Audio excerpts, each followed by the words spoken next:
Hey everyone, welcome back to the channel. Want to transfer your Depop balance to your bank account? In this quick guide, we'll walk you through the simple steps to link your bank and withdraw your earnings. So let's get started. First, open the Depop app. Then go to your My Depop by tapping the person icon at the bottom right of your screen. Next, tap the menu icon in the top right corner to open settings, then go to payout sections and select Depop balance. Now select bank account and enter your bank details. Make sure to double check your information to ensure smooth transactions. Your payout will include all Depop payments that becomes available at the same time rather than being paid out per individual sale.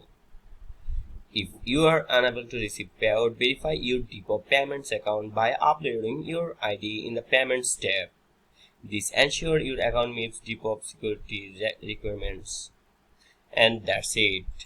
You have successfully linked your bank account. You can now transfer your Depop balance. If this video helped, don't forget to like, subscribe, and share more Depop tips.